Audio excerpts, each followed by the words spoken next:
Hello, humans, and welcome to another episode of Gen X Gamer. Sometimes the content just writes itself. Here I am, having my fruit cup, enjoying the lunch my wife packed for me, sitting here alone because I'm not into corporate speak, right? I'm on the outward path, if you will, of my career, right? Semi-retired, so I'm not, I don't have to have lunch with anybody. I don't have to kiss anybody's ass. You know what I'm saying? And I can't sit with the general public because, all the hot secretaries are out there. So I don't want to get myself in trouble. So I'm okay here with my fruit cup. But, I'm having this good life here. And I'm looking at this video that came up. It says, this respected YouTuber ran a 600K charity scam. Now, imagine this, right? You have a nice going life. You have a good channel going on. You have well-produced videos. Even this video is pretty good. I left a comment there, and I can't see it. I don't know if it got nuked or what. It's not there, right? But I clearly informed him that, Gerard has threatened legal action over the claims that he's putting on this video. I'm not even going to put his video on because if he didn't like me, leave him a comment. He might not appreciate me showing his video. But this respected YouTuber ran a 600K charity scam. You think you would run that? And I asked, did you run this by your lawyers? It would be a good thing to do, right? If you are making videos on a man that has threatened legal action already. How much penetration, how much content milking is Gerard going to take before he finally acts? Like, how big does the problem have to get?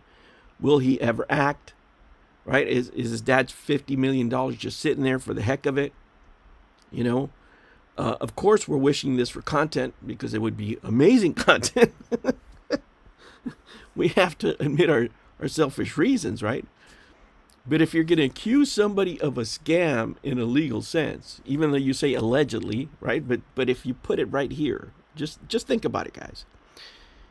If he actually takes legal action, he can use videos like this and say, look, this is how I was defamed, not legal advice, by the way, right? That this is why you should consult a professional, is because the lawyers can say, look, because of what Nudahar and Carl Jobs said, this is the kind of things that came out. And, even though it looks very slimy, see the words I'm using? Slimy, scummy, untasteful, behind the back door room dealings, whatever it is, because let's face it, accountants and lawyers can bend reality in ways that, social engineers can only dream of, right? They can make things out of anything. They can come up with different sets of facts, alternative realities of all sorts. What may seem to people, to the layperson, to you and me, as maybe something that is not above board or maybe borderline illegal, could be perfectly legal, right? That's the world that we live in. Doesn't matter what political system you believe in.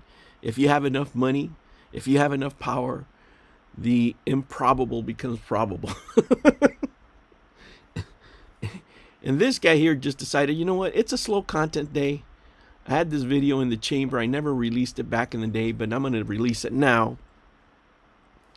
According to him, because he had another video for today, but, it got taken down or something, so he put this one up. Now, if he decides to go, these are the kind of things that are going to come up in court. And does he want smoke? Does he want to be part of the defendants?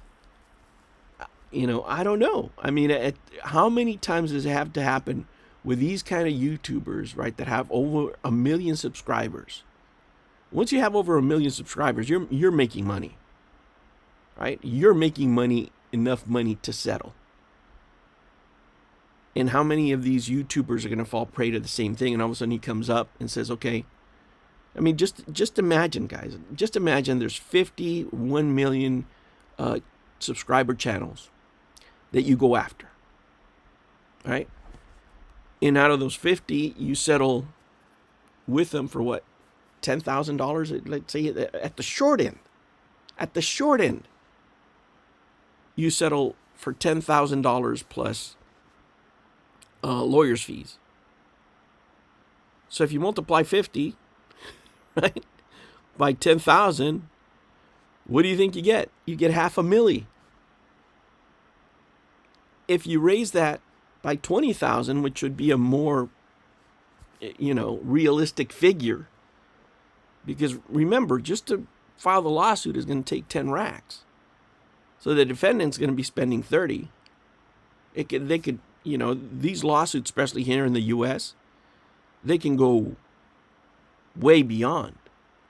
And these guys just make videos. They don't even Google it. If you just went to Google, right, you just Google this stuff. In California, scam is generally defined as a deceptive practice. This is not legal advice, right? But it's just wanting to know what the hell it is that you're, stating somebody a being, right? Now in this post-Billy Mitchell world, you would think that at least you would do this. Maybe you pick a better word. Sliming, charity, scummy. I mean, you could choose a bunch of other words, right? But this first sentence here, doesn't matter what you say below, this headline right here, this respected YouTuber ran a 600K charity scam, which is the narrative out there. Did he run the scam, for starters? He was definitely the face of it, but running it is a completely different thing. Completely different. Running the finances, writing the checks, right? Knowing where the money goes. He was just the voice of it. And he's put up a video where he said this is not true. What I'm being accused of is not true. Now, in the same video that he says allegedly, he also puts Mudahar's work and Carl Jobs' work on there, right? And I'm not saying that he particularly is going to get touched. He might for this, title. Who knows? Who knows what kind of lawyers Gerard's going to get? But it could be used to say, hey, because of these two guys, look at all the stuff that's happening because they claimed it as fact when it really wasn't true. In a post-Billy world, you could see that happening. You really could.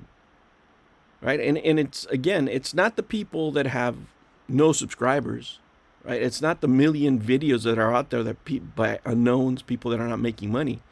It's these large creators, right? Where, somebody can throw a lawsuit out there and the first thing the lawyer's going to tell, well, this, maybe you shouldn't have said that. You shouldn't have wrote it a different way. But again, YouTubers get bigger. They don't treat it as a business. They just start talking smack. And you're just sitting there like, you know what? My life is too good right now. My life is too good. You know what I'm going to decide to do? I'm going to start talking smack about a guy that's threatening lawsuits. That's what I want to do. That's a smart thing to do. Oh, man, thank the Lord for these guys, right? Or else we'd have nothing to talk about. All right, humans, I'll catch you on the next one. Take care.